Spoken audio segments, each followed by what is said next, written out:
మంత్రి పదవిపై ఆశ లేదన్నారు తెలంగాణ జనసమితి అధ్యక్షుడు ఎమ్మెల్సీ కోదండరాం. ఎమ్మెల్సీగా కోదండరాం ప్రమాణ స్వీకారం చేశారు. క్యాబినెట్లోకి వెళ్తున్నట్లుగా తాను వినలేదన్నారు. తనకు పదవి ముఖ్యం కాదని ప్రజల సమస్యలపై నిరంతరం పోరాడుతానంటున్న కోదండరాంతో మా ప్రతినిధి అజం ఫేస్ టు ఫేస్.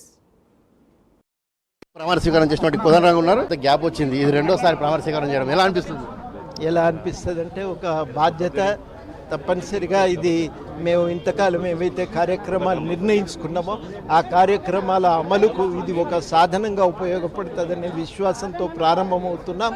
మరి ఆ విశ్వాసం నిజమవుతుందని అనుకుంటున్నాను. నేను ప్రభుత్వంలో ఇంకేమైనా కీలక బాధ్యత వస్తుందని ఆశిస్తున్నారా? ఆశ ఆలోచన అయితే లేవు. ఆశ కానీ ఆలోచన కానీ లేవు. కేబినెట్లో ఖచ్చితంగా మంత్రిగా ప్రమాణ స్వీకారం చేయబోతున్న వార్తలు వినిపిస్తున్నాయి. దీనిపై ఎలా అంటారు? నేనైతే వినలేదు అట్లాంటి. మళ్ళా చెప్తున్నా, ఇక దాని మీద మీరు పెద్దగా చర్చ చేసి కూడా ప్రయోజనం లేదు. ఒక అవకాశం దొరికింది, ఆ అవకాశాన్ని సద్వినియోగం చేసుకుంటాం.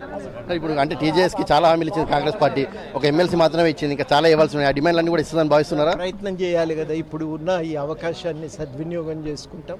తప్పకుండా వాటిని సాధించడానికి అన్ని విధాలుగా ప్రయత్నం చేస్తాం. ఇప్పుడు ప్రయత్నమే ఆగలేదు. తప్పనిసరిగా మా కృషి కొనసాగుతుంది. ఇప్పుడు ఎమ్మెల్సీ పాత్ర ఎలా ఉండబోతుంది? శాసనమండలి ప్రతిపక్షంగా ఉండబోతుందా? ప్రభుత్వంలో ఏదైతే ఉన్నారు కాబట్టి సమర్థిస్తూ మాట్లాడతారు. ప్రజల పక్షాన ఉండబోతుంది. చూసారు కదా, ఏదైతే ప్రస్తుతం శాసన మండలిలో నేను ప్రజల పక్షం ఉండబోతున్నాను, ఇక క్యాబినెట్లో చోటు అనేది ఇప్పుడే నిర్ణయించలేము, అది ఇంకా సమయం ఉంది, నేనైతే ఇప్పటికైతే వార్తలు వినలేదని చెప్పి కూడా ఎమ్మెల్సీగా ప్రమాణ స్వీకారం చేసినటువంటి కోదండరాం చెప్తున్నారు. కెమెరామెన్ శ్రీకృష్ణతో అజీం, ప్రైమ్ 9.